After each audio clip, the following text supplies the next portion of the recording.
National exit test next వైద్య విద్యార్థులకు శాపంగా మారింది. ఈ పరీక్ష పాస్ అయితేనే విద్యార్థులు వైద్యులుగా నమోదు చేసుకునేందుకు అర్హులంటూ ఇటీవలే ఎంసీఐ కొత్త ప్రతిపాదనను తీసుకొచ్చింది. దీనికోసం డ్రాఫ్ట్ను కూడా సిద్ధం చేయడం వైద్య విద్యార్థుల్ని అయోమయంలో పడేసింది.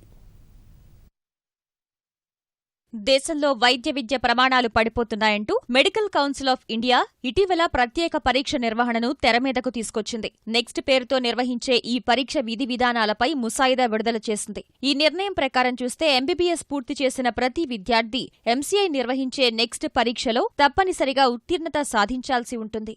ఎవరైనా ఉత్తీర్ణులు కాలేకపోతే వైద్య వృత్తిని చేపట్టేందుకు అనర్హులనేది ముసాయిదా సారాంశం. ఈ నిర్ణయాన్ని వైద్య విద్యార్థులు పూర్తిగా వ్యతిరేకిస్తున్నారు. 5.5 ఏళ్ల ఎంబీబీఎస్ చదివి ఇంటర్న్షిప్ పూర్తి చేసుకున్న వారికి మళ్లీ పరీక్ష ఏంటని ప్రశ్నిస్తున్నారు.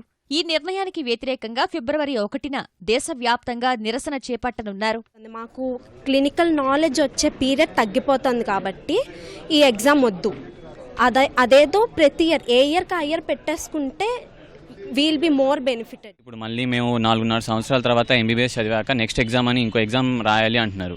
మీకు ఎఫిషియన్సీ కావాలంటే సిస్టము, మీరు ప్రొడ్యూస్ చేసే డాక్టర్స్ ఫామ్ అయ్యే విధానం, అంటే ప్రతి కాలేజ్కి వెళ్ళి అక్కడున్న ఎక్విప్మెంట్, అక్కడున్న రిసోర్సెస్ వాటిని మార్చాలి. సెంట్రల్ గవర్నమెంట్ నెక్స్ట్ ఎగ్జామ్ ఎందుకు పెట్టాలనుకుంటుందంటే ఒక క్వాలిఫైడ్ డాక్టర్ సొసైటీలోకి రావాలనుకుంటుంది. 5 ఇయర్స్ చదివైపోయాక ఇతను క్వాలిఫైడా కాదని టెస్ట్ చేయడం కాదు, అది రూట్ లెవెల్లోనే ఉండాలి. అంటే వాళ్ళ ఫస్ట్ ఇయర్లోనే ఆ ఎగ్జామ్ స్టాండర్డ్స్ పెంచండి. He's fit to be doctor or not అనేది అక్కడే డిసైడ్ చేయాలి. యాక్చువల్గా అయితే ఇప్పుడు ఒక డాక్టర్ ఎప్పుడు గుడ్ డాక్టర్ అంటారంటే వాళ్ళకి ప్రాక్టికల్ స్కిల్స్ ఎప్పుడైతే బాగుంటాయో వాళ్ళకి ఒక గుడ్ డాక్టర్గా అంటారు. సో థియరీ బేస్డ్ అంటే మళ్ళీ అది మగప్ చేసుకుంటున్నట్టే అవుతుంది. వాళ్ళకి ప్రాక్టికల్ స్కిల్స్ అవన్నీ తగ్గిపోతాయి. ఎప్పుడైతే ప్రాక్టికల్గా బాగుండాలి ఒక డాక్టర్, ఎక్కువ నెంబర్ ఆఫ్ కేసెస్ చూస్తే మనకు అప్పుడు అంత స్కిల్ పెరుగుతుంది అనమాట, అంత ప్రాక్టికల్ నాలెడ్జ్ పెరుగుతుంది.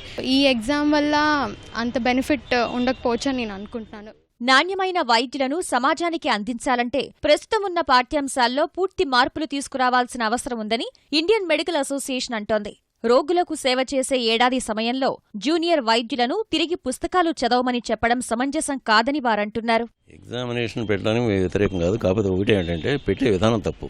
ప్రతి సంవత్సరం పాస్ అయి చివరికి వచ్చిన తర్వాత చివరి ఔషధ్యం చేసే 1 సంవత్సరంలో వీడు చదివేది ఉంది ప్రాక్టికల్ ట్రైనింగ్. అది మేమనేది అండి, మీరు ఏదైతే స్టాండర్డ్ కావాలనుకున్నారో ఆ స్టాండర్డ్ ఎగ్జిస్టింగ్ ఎగ్జామినేషన్ ప్యాటర్న్లోనే మీరు పెట్టేయండి అన్నాం. థియరీ ఎగ్జామ్లో నువ్వు పనికిరావు నువ్వు ఇదని చెప్పి పక్కన కనుక పెడితే డెఫినెట్గా చాలా మానసికమైన ఆందోళన రావడమే కాకుండా ఏదైతే ప్రస్తుత విద్యా విధానం పరీక్షా విధానాలు ఉన్నాయో అది మీ చేతిలో ఉంది, కరికులం మీ చేతిలో ఉంది, curriculum medical council of India చేతిలో ఉంది, మీరు ఎగ్జామినేషన్ ప్యాటర్న్ ఈ మెడికల్ కౌన్సిల్ ఆఫ్ ఇండియా చేతిలో ఉంది. దీనిలో మార్పులు తీసుకొచ్చి వీళ్ళు ఈ స్టేజ్లోనే ఫిల్టర్ చేసేయండి. వైద్య విద్యలో ఎంసీఐ ప్రతిపాదిస్తున్న సంస్కరణలు విద్యార్థులను గందరగోళపరుస్తున్నాయి.